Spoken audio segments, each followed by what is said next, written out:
Hello दोस्तों, मैं Rahul Joshi Gurukul PCS के ऑनलाइन क्लासेस में आप सभी का एक बार फिर से स्वागत करता हूं।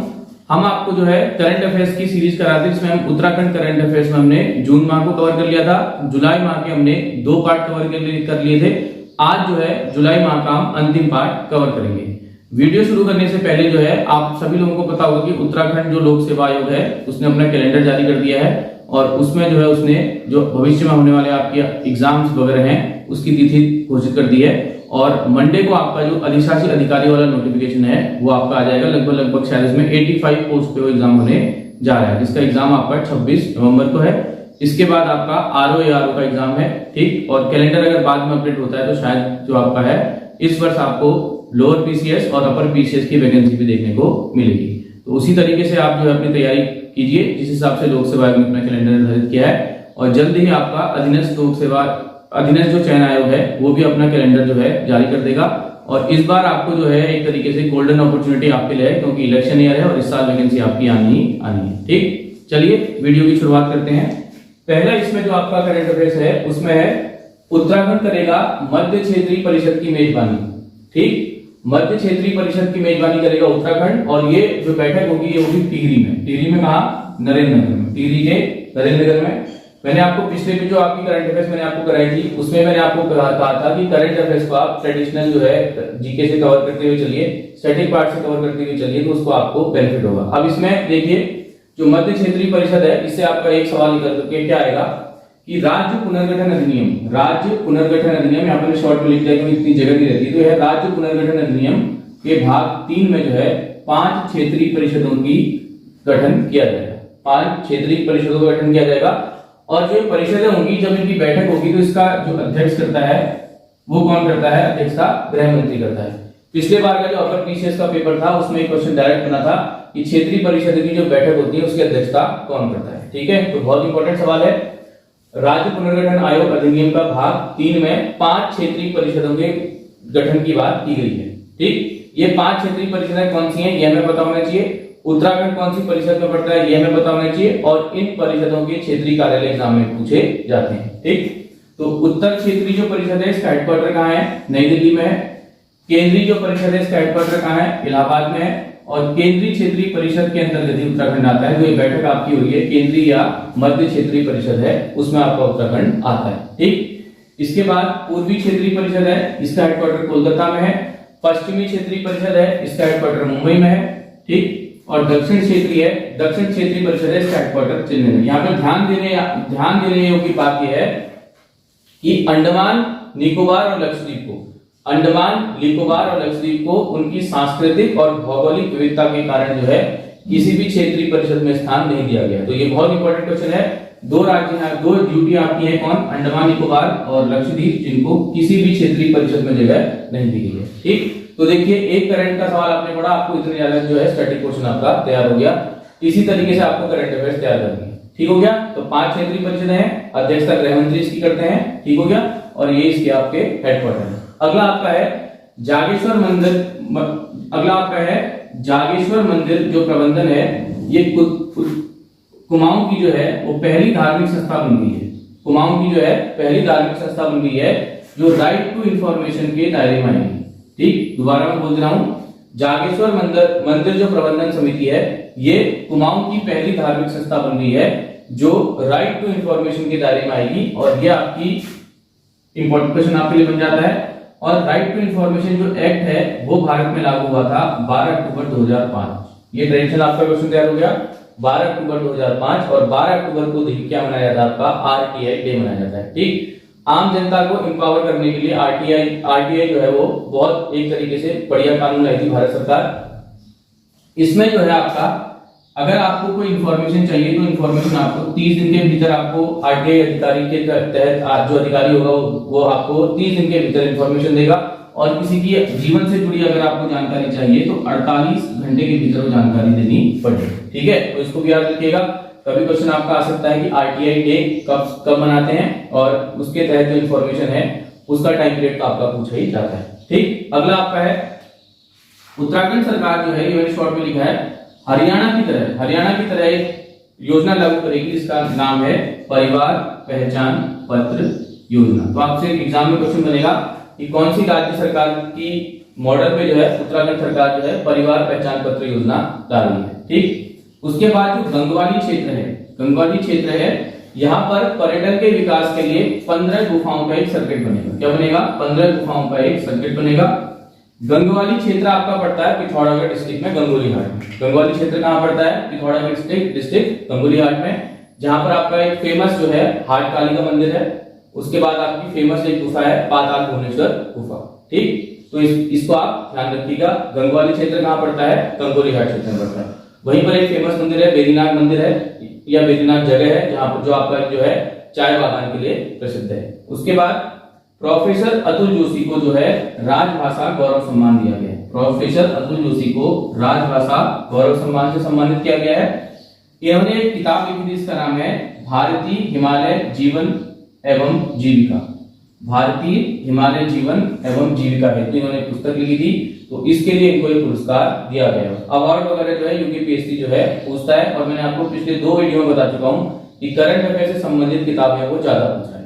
ठीक, उसके बाद ये इंपॉर्टेंट आपका है कि सेंट्रल गवर्नमेंट की जो प्रेस इंफॉर्मेशन ब्यूरो रिपोर्ट है, सेंट्रल गवर्नमेंट की जो पीआईबी रिपोर्ट है, पीआईबी की न्यूज वैसे भी बहुत इंपॉर्टेंट रहती है। आपके जो एग्जाम वगैरह होते हैं, पीआईबी की न्यूज को जो है एग्जामिनर बहुत ज्यादा इंपॉर्टेंस देता है। सेंट्रल गवर्नमेंट की जो पीआईबी रिपोर्ट है, उसके अनुसार उत्तराखंड की जो प्रति व्यक्ति आय है, उसका एक डेटा आया है। जो प्रति व्यक्ति आय है आपकी 2.3 लाख, 2.3 लाख, 3 लाख जो आपका प्रति व्यक्ति आय है। और ये 2021-22 की तुलना में, 2021-22 की तुलना में जो पर कैपिटा इनकम है उत्तराखंड की, उसमें 10% का इजाफा हुआ है। इससे पहले जो पर कैपिटा इनकम की होती 2.11 लाख। उत्तराखंड ने जो है इस रिपोर्ट के अनुसार उत्तराखंड ने पंजाब, राजस्थान, वेस्ट बंगाल जैसे राज्यों को क्या कर दिया है? पीछे छोड़ दिया है, या उत्तराखंड की पर कैपिटा इनकम जो है इन बड़े राज्यों से क्या हुई है? ज्यादा हुई है।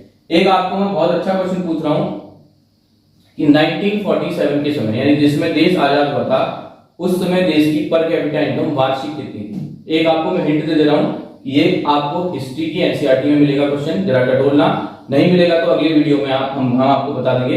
कमेंट करके आंसर बताइएगा। अगर आपको नहीं मिलता आंसर तो ये बता दीजिएगा सर हमको नहीं मिल रहा है। ये क्वेश्चन भी आपसे एग्जाम में पूछा जा सकता है। ठीक, नेक्स्ट आपका है देखिए, राष्ट्रीय शैक्षिक प्रबंधन एवं प्रशिक्षण संस्थान सीमेट को जो है school leadership academy certificate of excellence award दिया गया है। ठीक, अवार्ड इंपॉर्टेंट है।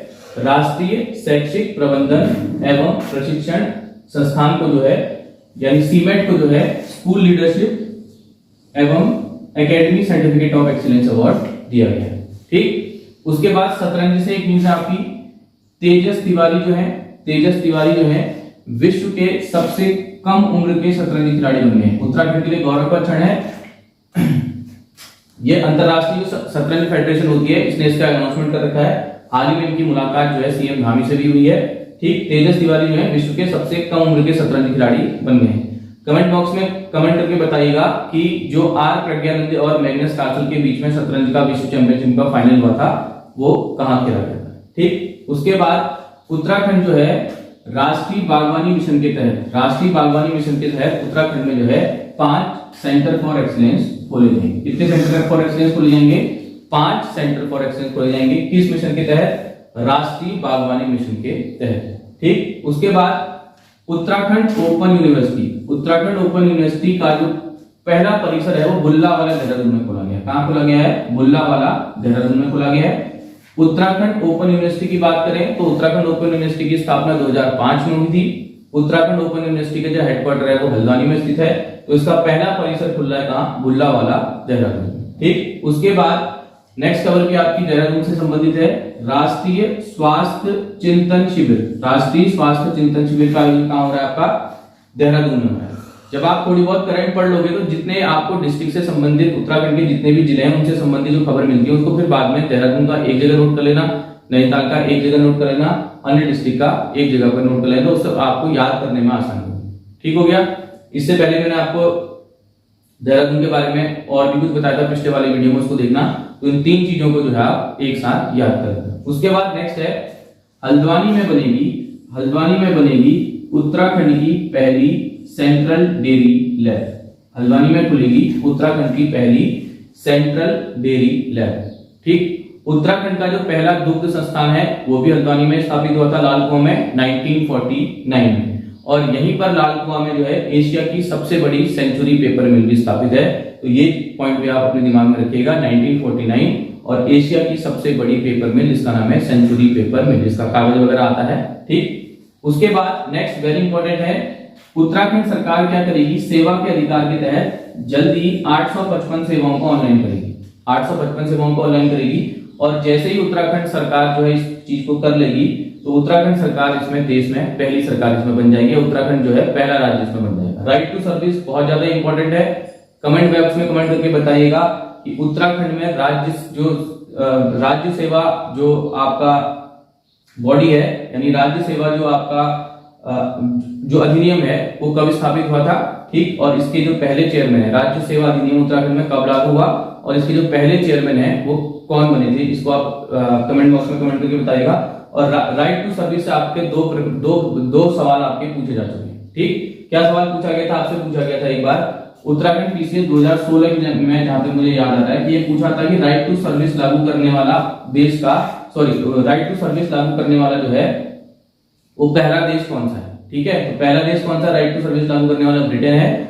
और मध्य प्रदेश जो है राइट टू सर्विस लागू करने वाला पहला राज्य है। ठीक, अब एग्जामिनर थोड़ा हटके भी कभी कभी क्वेश्चन पूछ रहा है, दूसरा भी पूछ रहा है। ठीक है, तो कमेंट बॉक्स में कमेंट करके बताइएगा कि सेवा के अधिकार राइट टू सर्विस लागू करने वाला देश का दूसरा राज्य कौन सा है। ठीक, राइट टू सर्विस में जो आपको एक नियमित, मतलब जितना राइट टू सर्विस के तहत जो है एक टाइम डिसाइड कर दिया जाता है, उतने समय में आपको जो है सरकारी जो सेवाएं प्रदान करनी पड़ती हैं, उसके तहत क्या बनाया गया था, सेवा का अधिकार बनाया गया था। उसके बाद बहुत इंपॉर्टेंट क्वेश्चन है, सितारगंज में जो है देश का पहला महिला एफपीओ खोला गया है। देश का पहला महिला एफपीओ खोला गया है।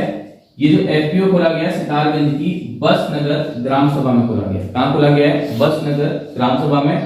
एफपीओ की फुल फॉर्म आपकी है फार्मर प्रोड्यूसर ऑर्गेनाइजेशन। इसमें किसान जो लोग हैं आपस में एक समूह बना करके एक दूसरे की मदद करते हैं। तो सितारगंज में गठित होगा देश का पहला महिला एफपीओ। बहुत इंपॉर्टेंट क्वेश्चन है। उसके बाद लास्ट फिर पुरस्कार है, आईआईटी रुड़की के 2 वैज्ञानिकों को इसमें पुरस्कार दिया गया है। आईआईटी रुड़की की स्थापना की बात करें, आईआईटी रुड़की आपकी 1847 में बनी थी। ठीक, 2011 में इसको आईआईटी का दर्जा मिला था और आईआईटी का दर्जा प्राप्त करने वाला संस्थान जो है भारत का 7वां संस्थान है। इसमें 2 वैज्ञानिक हैं, एक वैज्ञानिक है कनिष्क बिस्वाल, इनको मिला है खोसला राष्ट्रीय पुरस्कार। ये साइंस के क्षेत्र में दिया जाता है, खोसला राष्ट्रीय पुरस्कार। और एक आपका है डीपी कानूनगो को मिला है आपदा निवारण पुरस्कार। मैंने आपको बहुत बार बता के रखा है, आपदा से संबंधित उत्तराखंड में आपको कुछ नहीं छोड़ना है।